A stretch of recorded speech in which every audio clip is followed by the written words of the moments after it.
क्रम विनिमय नियम, हम जोड़ में आपको क्रम विनिमय नियम का नियम बताए थे। जोड़ का क्रम विनिमय नियम क्या होता है, कैसे होता है, इसको मैंने बताया था। ठीक उसी तरह से हमको गुणा में भी होता है। क्रम विनिमय गुण को कम्युटेटिव प्रॉपर्टी कहते हैं। ठीक है, अर्थात ए गुना बी लिखिए चाहे बी गुना ए। यदि मान लिया जाए कि ए को हम 4 रखते हैं और बी को 3 रखते हैं, तो और बी की जगह पर हम यदि फिर यहाँ पर 3 लिख देते हैं, ए की जगह पर 4 रखते हैं, तो परिणाम क्या होगा? इसका भी परिणाम 12 आएगा और इसका भी परिणाम क्या आएगा? 12 ही आएगा। तो इस तरह से कहीं भी लिखा हुआ हो तो उसको क्रम विनिमय प्रॉपर्टी कहते हैं। चाहे कितनी भी संख्याएं दी गई हो, उन संख्याओं को यदि लगातार इसी तरह से किसी भी क्रम में यदि जोड़ देते हैं तो वही परिणाम आता है। उसको क्या कहते हैं? क्रम विनिमय गुण कहते हैं, चाहे गुणा में चाहे जोड़ में। तो जोड़ और गुणा में ही अब क्रम विनिमय नियम लागू होता है, भाग और घटाव में नहीं होता है। ठीक है, इस तरह से जहां भी देखिएगा उसको क्रम विनिमय कहिएगा। किसका? गुणा का। अब आते हैं सहचार्य गुण में आते हैं। सहचार्य गुण में क्या कहता है? Associative property. एसोसिएटिव प्रॉपर्टी में क्या कहता है? ए गुना बी गुना सी, ए गुना बी गुना सी।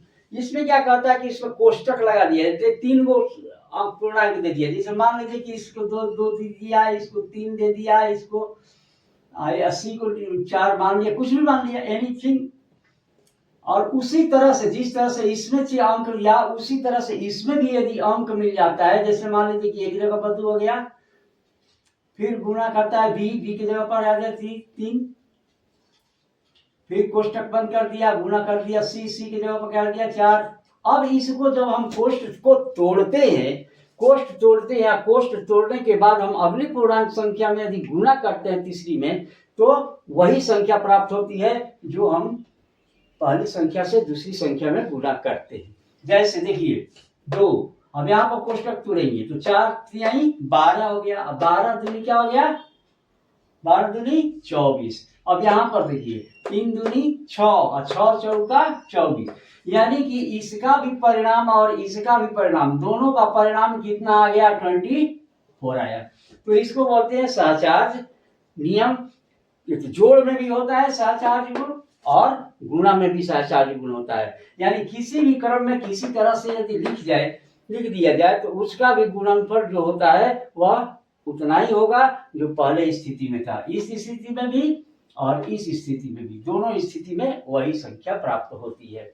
अब यहाँ पर आते हैं वितरक गुण, जिसको डिस्ट्रीब्यूटिव प्रॉपर्टी कहा जाता है। तो डिस्ट्रीब्यूटिव प्रॉपर्टी में क्या होता है कि देखिए यहाँ पर 2 को जोड़ में रखा गया है, 2 को जोड़ पे रखा गया है और एक को पूर्णांक को अलग कर दिया गया है।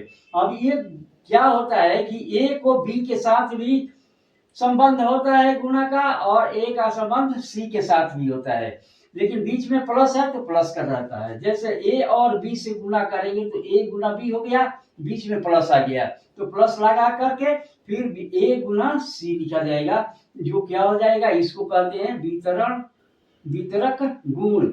गुणा का वितरक गुण, ये गुणा है तो गुणा का वितरक गुण, जोड़ में रहेगा तो जोड़ का वितरक गुण लिख सकते हैं, बोल सकते हैं। लेकिन इसको गुणा जोड़ में वितरक गुण नहीं होता है, इसमें वितरक गुण होता है। तो ए गुना बी जोड़ सी, ए गुना बी जोड़ ए गुना सी। तो इसको यदि हम कोई संख्या लेते हैं, मान लीजिए कि यहाँ पर ले लिए 2 लिख लिए, इसको 3 ले लिए, इसको 4 ले लिए, तो 4 और 3 क्या हो गया? 7, 7 दूनी क्या हो गया? 24, 7 दूनी 14। अब इसको हम करते हैं, ए की जगह पर क्या है? 2 है तो 2 लिख दिए, बी की जगह पर क्या है? 3 है तो 3 लिख दिए, फिर प्लस है, फिर 2 गुना ए, तो ए हो गया 2 और सी क्या हो गया हमारा? 4। अब इसको हल करके चेक करते हैं तो 3 दूनी 6 और 4 दूनी 8, 14, 8 और 6 कितना हो गया? 14। तो दोनों ही स्थिति में क्या रह गया? हमारा 14 आ गया। तो इसको कहते हैं वितरक गुण। ध्यान रखना है कि इसमें प्लस का चिन्ह रहता है और कोष्टक रहता है, और सहचार्य गुण में सब गुणा में रहता है और एगो कोष्टक रहता है। जिसमें प्लस का चिन्ह रहेगा वह वितरक गुण होगा, चाहे प्लस हो और चाहे माइनस हो, माइनस भी हो सकता है प्लस भी हो सकता है, ध्यान रखना है।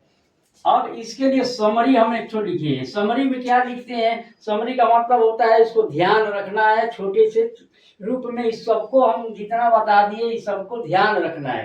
कैसे ध्यान रखेंगे, गुणन के समृद्ध, गुणन के समृद्ध, समृद्ध का मतलब क्या हुआ, जैसे जिस संख्या में गुणा कीजिए, जैसे 4 में 4 से गुणा करिएगा तो कितना होगा, 16 आएगा, अर्थात एक पूर्णांक होगा। 3 में 2 से गुणा किया, 3 दूनी 6 होगा तो पूर्णांक होगा। -2 में या 3 से करेंगे तो -6 होगा, पूर्णांक होगा। तो इस तरह के संख्याओं को हम लोग क्या कहते हैं, जिस तरह से हम गुणा करते हैं उस संख्या को कहते हैं हम क्या कहते हैं, समृद्ध गुणन, अर्थात पूर्णांक कोई भी संख्या से गुणा कीजिएगा तो एक पूर्णांक संख्या प्राप्त हो गया, जिसको कहते हैं क्लोजर प्रॉपर्टी, इसको गुणन के समृद्ध। क्रम विनिमय, क्रम विनिमय में जो फर्स्ट टाइप पर गुणा करेंगे फर्स्ट इक्वेशन में वही सेकंड में भी आएगा, ठीक है। फर्स्ट पद का जो आंसर आएगा वही सेकंड वाला का पद का आएगा। चलिए, साचार्य गुण में भी एसोसिएटिव का मतलब वही आता है, जो फर्स्ट का आएगा वही सेकंड का आएगा। लेफ्ट का लेफ्ट और राइट समझ लीजिए, जो लेफ्ट का आएगा वही राइट का आएगा, कौन चीज में, क्रम विनिमय में और साचार्य नियम में। उसी तरह से वितरण गुण में अर्थात डिस्ट्रीब्यूटिव में भी वही चीज आएगा, जो लेफ्ट में आएगा वही आएगा राइट में, जो लेफ्ट में आएगा वही राइट में भी आएगा।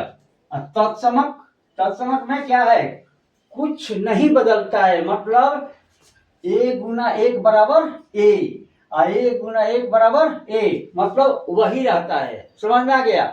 और शून्य वाला में क्या होता है कि सब कुछ शून्य हो जाता है, उसमें कुछ भी नहीं आएगा, चाहे जितना भी हो जाए, 4 गुना 5 गुना 8 गुना 10 गुना कितना भी रह जाए, यहाँ पर गुना डाल दीजिए तो कितना सब क्या हो जाएगा, शून्य हो जाएगा। इसको बोलते हैं हम लोग शून्य, अर्थात जीरो प्रॉपर्टी, कुछ सब कुछ क्या हो जाएगा, शून्य हो जाएगा।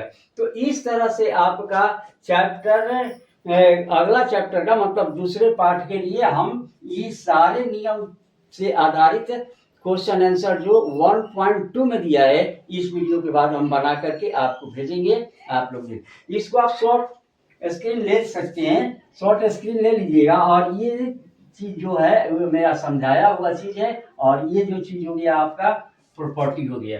वैसे किताब खोलिएगा तो वो 5 से लेकर के 13 पेज है, उस 13 पेज को आपको ले, अब उस 13 पेज में कहीं कहीं आपको दे दिया है कि स्वयं करें, स्वयं करके समझें, तो उसको समझना ये आपका काम है। जहाँ समझ में नहीं आता है वहाँ पर हम तैयार हैं, आप कमेंट कीजिए, हम बताएंगे। Thank you.